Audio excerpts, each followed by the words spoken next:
चांदो रे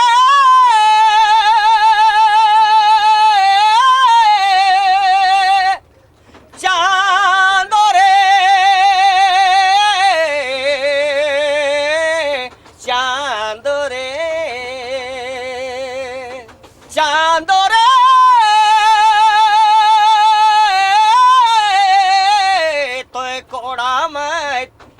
तोय कोड़ा मैं तिजाबे चांदो हमर प्रेम तोड़ी तोय कोड़ा मैं तिजाबे चांदो हमर प्रेम तोड़ी कतई दिना अलग डीडा जन्म ठाओ छोड़ी कोड़ा हर कोड़ा मैं तिजाबे चांदो हमर प्रेम तोड़ी तोय कोड़ा मैं तिजाबे चांदो हमर प्रेम तोड़ी।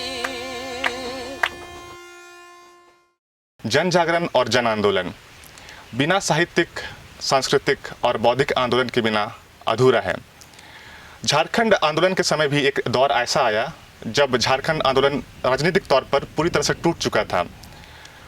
उस दौर के बाद ही एक ऐसा समूह उभर कर आया जो सांस्कृतिक तौर पर, बौद्धिक तौर पर उस आंदोलन को आगे बढ़ाया और अपने मुकाम तक पहुंचाया। आज हम बात कर रहे हैं उसी समूह के एक महान कवि से जो अपने पॉलिटिकली चार्ज्ड कविताओं, गीतों और अपने ऊंची तान के लिए मशहूर हैं। आज हमारे साथ है मधु मंसूरी जी। जोहार। जानना चाहेंगे कि आपका बचपन कैसा बीता? मतलब जो संगीत की जो शिक्षा रही होगी तो बचपन में ही माहौल मिला होगा आपको। निश्चय। तो उस बारे में बताइए। बचपन तो बिल्कुल, बचपना तो बहुत कष्टदायक रहा, क्योंकि मेरा जन्म के बाद 17-18 महीना होने के बाद मेरी माँ गुजर गई, तो बचपना तो कहिए कष्टदायक होगा ही। फिर भी ये समाज माँ है, बाप है, ये प्रकृति गुरु है, यहाँ के पर्व त्योहार, यहाँ का भाषा बानी, यहाँ के भोले भाले लोग, समझिए माँ है, बाप है। तो बचपन में ये जो गीत संगीत की बात है, मेरे बाप पिताजी मेरे भी बहुत अच्छे गायक थे। अच्छा। और मेरा गांव का जो घर है वो, उसका आंगन, मेरा आंगन ही एक सार्वजनिक अखड़ा है, और वो उसी अखड़ा में पर्व त्योहार होता था। खास करके करम, जितिया, तीज, होली, इन त्योहारों में मेरा आंगन में कहीं रास लगता था। तो वहाँ जो लोग गाते थे, मांदर बजाते थे, नाचते थे, वही मेरा गुरु हुआ। ये प्रकृति गुरु हुआ, समाज मेरा गुरु हुआ। अभी का दौर तो कुछ और है। अभी मतलब माँ बाप जनरली बोलता है कि नाच गा के क्या करेगा, तुम जाके पढ़ाई करो। तो ऐसा कभी आपके पिताजी ने आपको बोला या फिर आपके बड़े बुजुर्गों ने बोला कि क्या नाच गान कर रहा है, पढ़ाई लिखाई करो? आदमी लोग बोलता था, खेलबे कूदबे तो होबे खराब, पढ़बे लिखबे तो बनबे नवाब। लेकिन आज तो समय बदल गया, आज तो खेलकूद तो बहुत बड़ी बात हो गया। बड़े बड़े मानद डिग्री मिल रहा है खिलाड़ियों लोग को। तो जब आप बचपन से जब थोड़ा बड़े हुए, हाँ, तो झारखंड आंदोलन में आप किस तरह से जुड़े उसमें?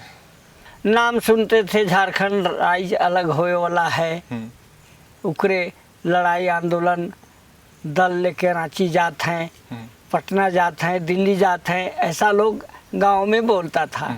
तो कभी कभार रांची बाजार माँ बाप के साथ जाते थे, तो देखते थे रैली उली झारखंड आंदोलन का आता था। तो उतना तो ज्ञान नहीं था, लेकिन भी मन मेरा बचपन से ही उसको देख के थोड़ा प्रभावित हुआ।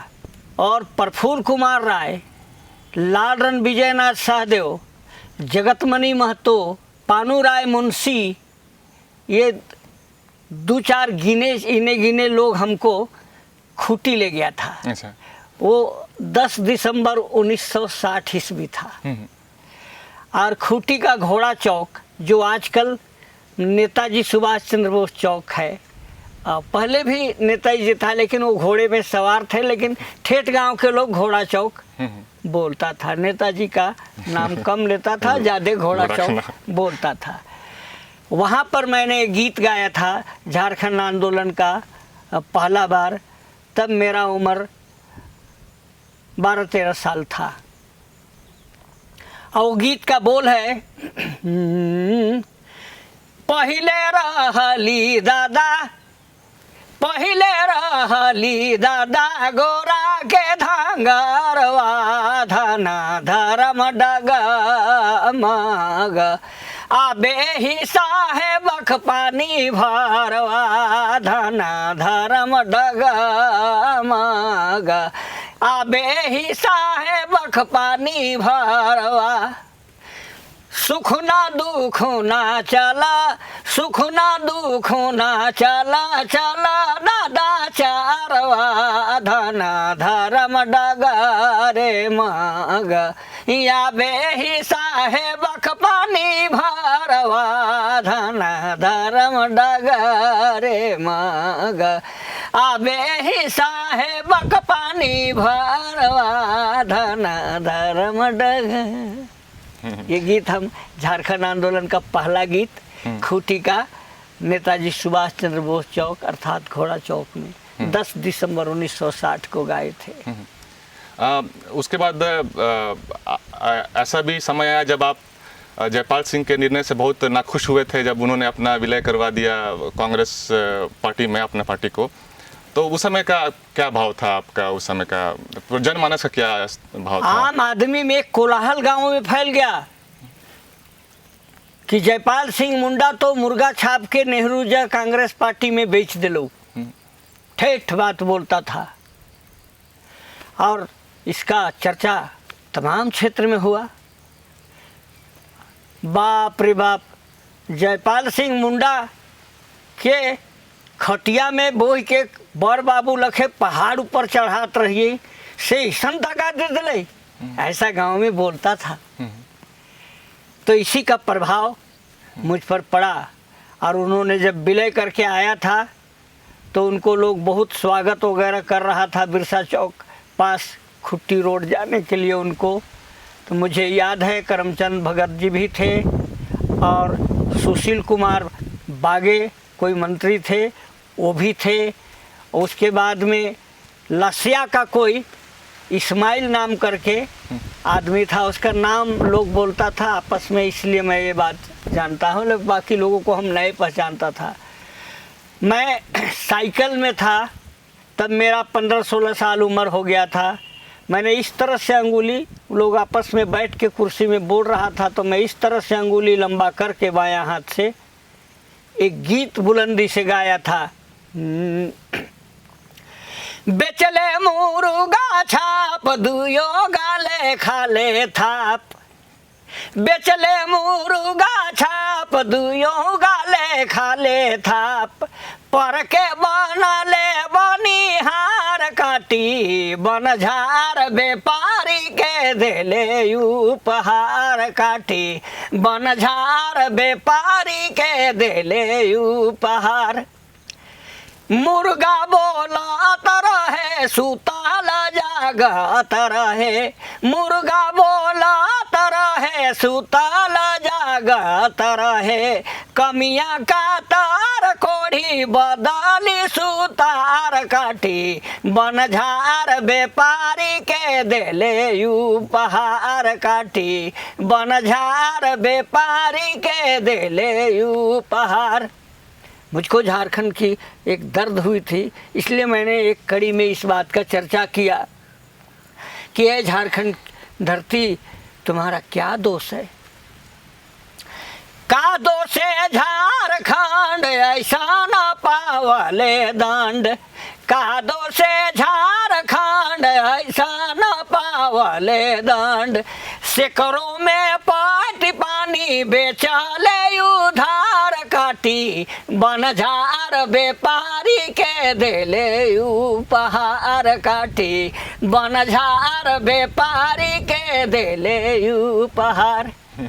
मैं ये गीत गा ही रहा था कि सुशील कुमार बागे वो खादी ड्रेस में थे, उन्होंने आके मेरा हाथ को पकड़ लिया और अपने पास ले गया, अपने पास ले गया और अपने साथ आवास तक ले गया।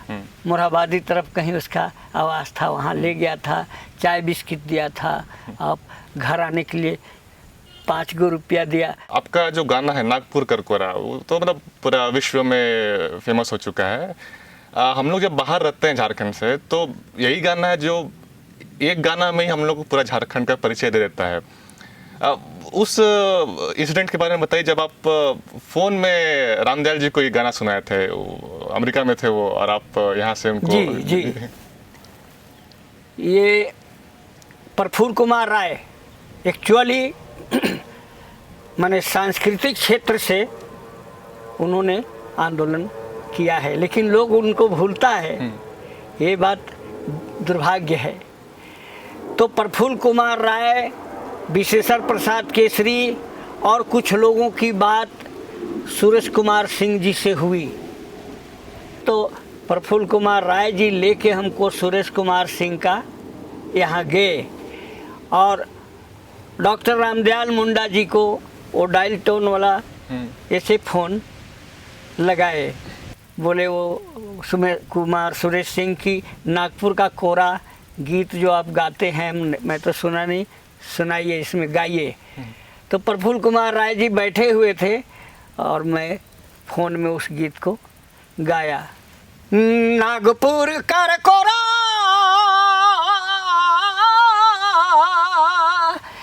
नागपुर कर कोरा,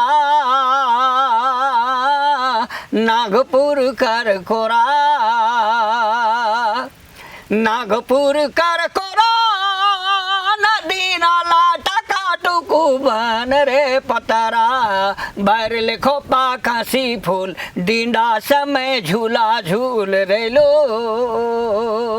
भर लिखो पाखासी फूल, डींडा समय झूला झूल रे लो।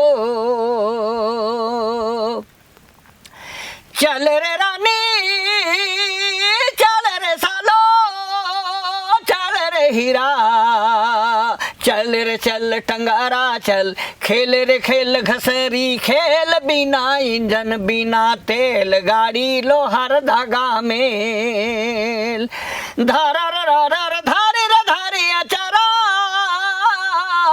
और उड़ेला बगारा, नागपुर कर कोरा, नदी नाला टकाटुकु बन रे पतारा, भर लिखो पाखासी फूल, डींडा समय झूला झूल रे लो। बाप के तोलो बाप के तोल में आशीष बाटे, सुन रे सुन बतिया मान, अपन घरे तई काम धर तो कोड़ी छोड़ आसाम, ठेर की छोड़ी पतुर बिछे झुबुल छोड़ा, गुलेरी गोरा नागपुर कर कोरा, नागपुर कर कोरा, नदी नाला टकाटुकु बन रे पतारा, भर लिखो पाखासी फूल, डींडा समय झूला झूल रे लो। गिड़ के घाटा खुखड़ी उठे, बांस को हर करिल फूटे, महुआ संगे ते तरचिया, सोना लखे सिया भूया, होड़ुंग देखी पे लोढूरे, टूटल प्रीति फिर से जोड़े, सरग सा बसेरा, नागपुर कर कोरा, नदी नाला टकाटुकु बन रे पतारा, भर लिखो पाखासी फूल, डींडा समय झूला झूल रे लो। ये गाना कितना समय में आपने बनाया था? एक्चुअली इस गीत को हमने 1972 में लिखा था। और कितना समय लग गया था इसको लिखने समय? देखिए बाबू, मैं इस गीत को ना एक ही दिन में बैठ के नहीं लिख डाला, 8 दिन में एक आध कड़ी, तो 1 महीना में एक आध कड़ी, ऐसा कर के बनाए हैं। आजकल तो लोग बैठता है तुरंत एक गीत बना लेता है, और बहुत बधाई उनको भी, लेकिन मैं तो इसको 2-4 महीना लग गया था। तो इस गाने को जब आप बना रहे थे तो क्या आपका भाव उठ रहा था? देखिए, वाकई धरती में झारखंड जो भूखंड है, आज का झारखंड, इसको एक अनमोल बनाया है ऊपर वाले ने। इतना बढ़िया नैसर्गिक सौंदर्य और इतना भोले भाले मानव संसाधन, और यहाँ की खान पियान जो जंगलों में वनों में फलता है, उसका खान पियान आज ना बहुत सारा तरह तरह का एक से एक वैरायटी खाने के लिए है। लेकिन उस समय गरीबी था, किसी आदमी को अपवाद के रूप में किसी को साल भर खाने के लिए धान का खेती होता था, ये तो गरीबी बहुत था। तो जंगलों का फल फूल, साखिन कंदा लौआ कोहड़ा खा के अपना लोग गुजर किया। ये सौंदर्य जो है ना, एक अनमोल सौंदर्य है। यही भावना हमको ये किया। और हमारे गांव में एक चट्टान था, अब तो लोग तोड़ दिया, टंगरा। उसमें हम लोग बचपन में गाय बैल बकरी चराने जाते थे तो ऐसे घसरी खेलते थे। मैं वहीं से ये बिना इंजन बिना तेल गाड़ी लोहर दगा मिल ये गाया था। आपने जितना भी गाना का रचना किया है, उसमें से आपका सबसे मनपसंद गाना कौन सा है? देखिए, माँ के नज़र में अगर बच्चा अंधा जन्म लिया है तो भी उतना ही प्यारा है आँख वाले के जैसा। ये मेरे नज़र में तो सारे गीत प्यारे हैं। हाँ, लेकिन इसमें से जो मेरा अपना जो पसंदीदा है वो बाघिनी कर कोरा है। हाँ, ये आंदोलन का गीत। हाँ, तो इस गाने के बारे में बताइए कि इसको बनाने के पीछे आपका क्या भावना रहा? आप कब बनाए इसको? कितना समय लगा इसको बनाने में? इसको लगता है हम 1 सप्ताह के करीब में लिख लिया था। हम अभ्यास भी कर लिया था गाने का। और कष्ट हमको इस बात से है, मुझको याद है दिन भर मेरा बाप मजूरी करता था, 1 रुपया मिलता था। 8 आना एक टाइम का, 50 पैसा आज का, उस समय 8 आना एक टाइम का, और 8 आना एक टाइम का, दिन भर में 1 रुपया मिलता था। तो रोज़ तो मजूरी नहीं मिलता था, सप्ताह में 1-2 दिन काम किया तो उससे क्या होगा? बाघिन का कोरा मतलब क्या? शेरनी का गोद। तो वाकई शेरनी की गोद दुनिया को, देश को यह राज 40% खनिज देता है। यह राज आज भी भोले भालो मानव संसाधन देता है, जो बड़ी आज्ञाकारी आज भी है। अगर थोड़ा सा समाज गांव तरफ अशांति हुआ है तो उसका पहला कारण है भ्रष्टाचार और शोषण। नहीं तो कौन ऐसा लड़का नहीं चाहता है कि हम खाना खा के रात भर अपना घर में आराम से माँ बहन बाल बच्चे के साथ सोए? कौन है जो नहीं चाहता है?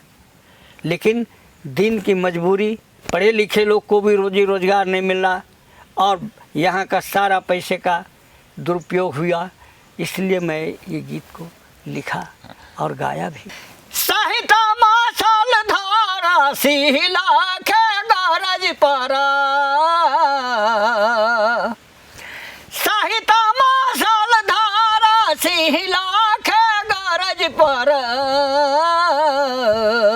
बाघिनी कर कोरा से है भाला, बाघिनी कर कोरा से छुआ लम्भा लूट थे, छुआ लम्भा लूट थे, सूरबीरा सुना मायक भाग फूट थे, बाघिनी कर कोरा से छुआ लम्भा लूट थे, छुआ लम्भा लूट थे, सूरबीरा सुना मायक भाग फूट थे, सुंदर बन प्रांत जहाँ हवा रहे शांता, सुंदर बन प्रांत जहाँ हवा रहे शांता, धूर धूंगा भरल देखा, धूर धूंगा भरल देखा, मत टूट थे, सूरबीरा सुना मायक भाग फूटा थे, धूर धूंगा भरल देखा, मत टूट थे, सूरबीरा सुना मायक भाग फूटा थे, कुमतिया धार घारे, कुमतिया धार घारे, जिंदगी के रोना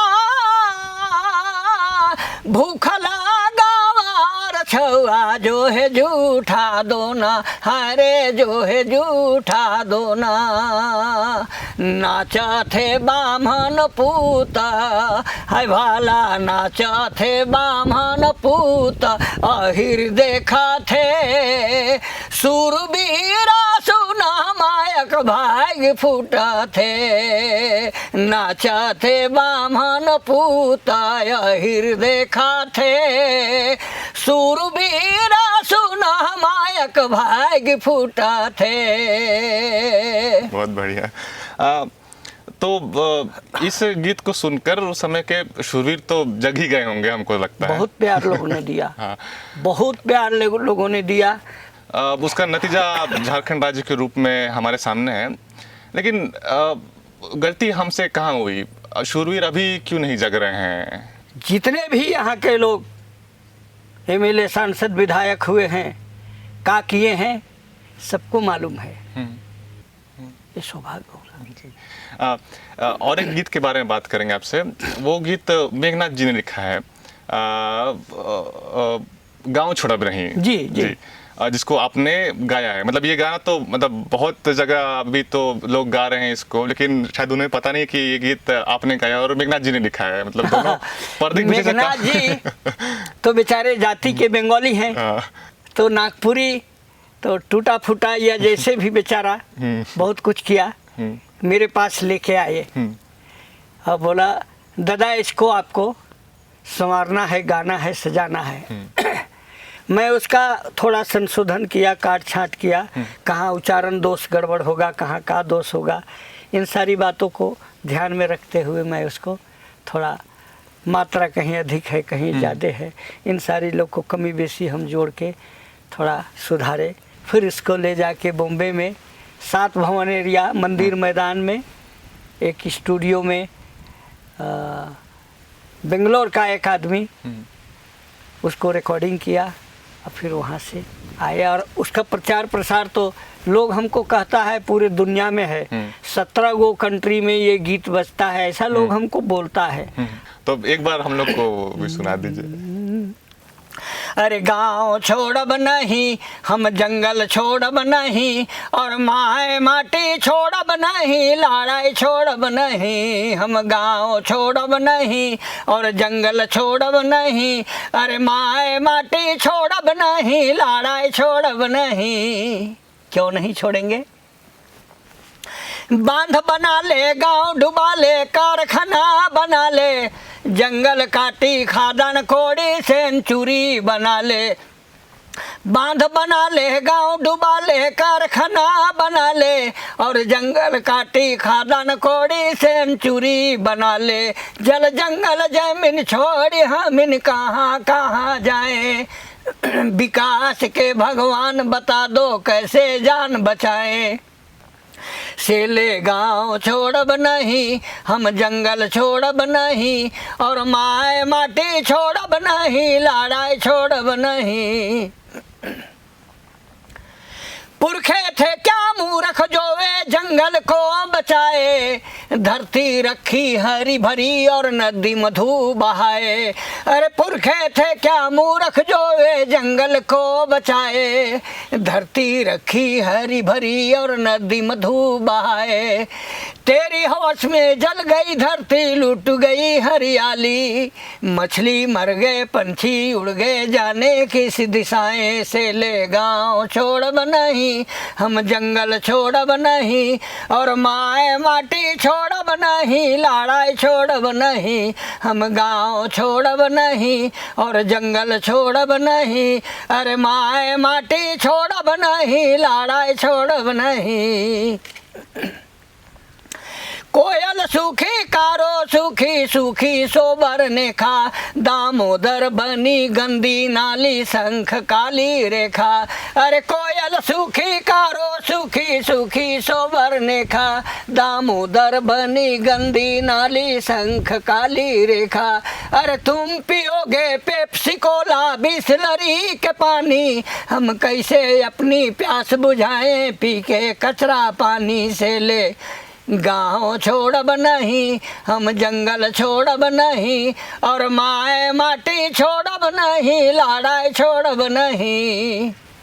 देखिए मंत्रियों ने, विधायकों ने, सांसदों ने क्या दिया, वो तो धरातल में प्रमाण है, धरातल में प्रमाण। इसलिए एक कड़ी इसमें आता है, मंत्री बने कंपनी का दलाल, हमसे जमीन छीनी और उसको बचाने लेकर आए साथ में पलटनी। मंत्री बने कंपनी के दलाल, हमसे जमीन छीनी और उसको बचाने लेकर आए साथ में पलटनी। अफसर हुए हैं राजा, ठेकेदार हुए धनी, गांव हमारी बन गई रे साहब की कॉलोनी। से ले गांव छोड़ब नहीं, हम जंगल छोड़ब नहीं, और माए माटी छोड़ब नहीं, लड़ाई छोड़ब नहीं। तो बहुत बहुत बढ़िया था। इसके आगे आपको क्या लगता है कि जैसे एक दौर था, एक बौद्धिक आंदोलन का दौर था, तो लोग अभी चुप क्यों हैं? मैं बोलता हूँ, आप सारे लोगों की स्थिति 5-10 साल होते होते क्या होगा। बात निकली इसलिए मैं ये बात बोल रहा हूँ। अब मुझको दर्द है, क्योंकि मैं 62 साल सिर्फ जल जंगल जमीन मानव संसाधन खनिज संपदा और भोले भाले पर्व त्योहार का ही गीत गाया हूँ, झारखंड आंदोलन का गीत गाया हूँ। अब कोई लाभ नहीं देख रहा हूँ, मुझे भी कष्ट होता है। अभी हाल के दिनों में खूंटी क्षेत्र में पत्थलगड़ी के लिए बहुत महाविवाद हुआ है, बवाल हुआ है, चाहे जिस रूप में हुआ है। ये सच है कि भारत का संविधान के खिलाफ में कोई बात नहीं लिखना चाहिए, कोई बात नहीं बोलना चाहिए। अगर भारत का संविधान खराब है तो संसद भवन में संशोधन होगा, बिना संशोधन का उसके खिलाफ में कुछ नहीं लिखना पढ़ना चाहिए। ये तो गलत है। अब भ्रष्टाचार, विकास, अरे विकास में भ्रष्टाचार भरा रहेगा तो लोग विरोध करेगा ही। विकास में भ्रष्टाचार भरा रहेगा तो विरोध करेगा। पुल बनता है, उद्घाटन के बाद दूसरे दिन टूट जाता है, तो जो नौजवान इस आवाज़ में, इसके विरोध में आवाज़ उठाएगा उसको हम उग्रवादी कहेंगे। ये सब दुर्भाग्य है, ये सब बहुत दुखद बात है, और इसी कारण टूट रहा है। अब रह गया प्रशासन। प्रशासन तो रौनता है, जब वो रौनता है तो इसी भय से लोग संगठित नहीं हो रहा है। हम कतई संविधान के विरोध में नहीं है, लेकिन भ्रष्टाचार के विरोध में हम हैं। नज़रों से देखा है, जमीन अलग राज होने के बाद 1 लाख एकड़ ज़मीन सिर्फ रिंग रोड में गया। 85 किलोमीटर है लंबा, 200 फीट से ज़्यादा है चौड़ा। ये 85 किलोमीटर लंबा और 200 फीट चौड़ा ज़मीन को आप एक जगह जमा कीजिए तो क्या होगा। और इस बात को आप लोग जान लीजिए बाबू लोग, बिल्कुल सच है। मैं सिमलिया गांव का निवासी हूं, और मेरा एक पड़ोसी गांव मेरा पाट गांव है, सिमलिया का पाट नवाटोली। आदिवासी लोग वहां से मिट जा रहे हैं, सारा ज़मीन बिक गया। और 15 के बगल में है एक गांव चटकपुर, सारे लोग बेच दिया। झीरी कमरे सब बिक गया। बनहोरा के अगल बगल सब बिक गया। पुंदाक का रैती प्लॉट और गैर मजरूआ ज़मीन सब बिक गया। ज़मींदारों का जमाबंदी रिटर्न फाइल जो होता है वो कार्यालयों से गायब है। क्या उसको भी गांव के लोग जाके लूट लिया क्या? नोच फाड़ के फेंक दिया क्या? वो पदाधिकारियों का देन है। जब हम लोग रिटर्न का नकल मांगने जाते हैं तो नहीं मिलता है। दीमक खा गया, भींग गया, फेंका गया, कहता है ये कोई जवाब देने का तुक है? बोलिए। ये सब बात के विरोध में जब लड़का लोग जागरूक हुआ है तो लोग कहता है वो उग्रवादी है, वो बदमाश है, वो चोर है, वो डकैत है। ये सब बात बोलता है। ये सब बहुत दुखद बात। हम बोलते हैं आवासीय कॉलोनी के लिए अशोकनगर बना था, आज वो व्यापारिक प्रतिष्ठान है। कई तरफा लाभ ले रहा है, पेंशन भी ले रहा है, घर किराया भी ले रहा है और तलब भी ले रहा है। 2-2 गो कुर्सियाँ, 2 गो टेबल रख दिया बाबू लोग, और एक ऑफिस खोल दिया, और राज्य सरकार केंद्र सरकार की पैसा को कमा रहा है, चाहे हरमू कॉलोनी हो, चाहे अशोक नगर हो। ऐसा कौन बोलता है? किस विधायक का दम है? बोल के दिखाए ना इसके विरोध में, तो उसको भी उग्रवादी कह देगा, उसको भी अच्छा पोर्टफोलियो नहीं मिलेगा। अरे बहुत विरोध करता है। ये सब दुर्भाग्य है इस राज का, बहुत दुर्भाग्य है। संगठित अगर नौजवान नहीं होंगे तो उनकी कहाँ जो मिट जाएगा, मुश्किल है। अच्छा, व्यक्तिगत तौर पे आपने इतना कुछ दिया झारखंड को, लेकिन सरकारी जो पहचान आपको मिलनी थी आज तक, वो हमको नहीं लगता कि सरकार ने आपके साथ न्याय किया है। तो उसके बारे में आप क्या विचार लगता है? आज से 15 साल 12 या 15 साल पहले संत विनोबा भावे यूनिवर्सिटी हजारीबाग में है, तो वहाँ के VC थे बोहरा एक्का जी एक आयोजन करवाए थे अभिज्ञान दिवस। तो मेरा वहाँ सांस्कृतिक कार्यक्रम था, तो वहाँ कुछ वरिष्ठ पत्रकार लोग, एज उम्र के दार लोग बोलता था कि इस राज्य में अगर पद्मश्री का प्रबल दावेदार अगर कोई है तो ये कलाकार जी हैं। तो एक आदमी कलर किराने था, हमको मालूम नहीं लेकिन कौन था, लेकिन उसने बोला इनका नाम मधु मंसूरी है सर। क्या बोला? अच्छा मधु मंसूरी जी, मधु मंसूरी प्रबल दावेदार हैं पद्मश्री का। कहाँ मिला? तो जब ऐसे बात होता है तो मन आदमी का उबता है। हम तो एज उम्रदार हैं, इसलिए हम हाथ पैर तो चला नहीं सकते हैं, लेकिन नौजवान लोग का तो खून गर्म है। वो लोग तो भूखे कितना रहेगा, बेरोजगार कितना रहेगा। उसके यहाँ से इतना आयरन लो और जाता है, इतना कोयला जाता है, इतना बॉक्साइट जाता है, और वो भूखे। ऐसा उचित बात है क्या? तो हमारे साथ आज जुड़े थे मधु मंसूरी जी, जिन्होंने अपने व्यक्तिगत जीवन में अपने गीतों के जरिए कभी भी अपने सिद्धांत से कॉम्प्रोमाइज़ नहीं किया, भले ही लाख मुश्किल उनके सामने आई। हम उम्मीद करेंगे कि उनके गीत हमें भी आगे मार्गदर्शन देते रहें। इसी के साथ बहुत बहुत जोहार, धन्यवाद।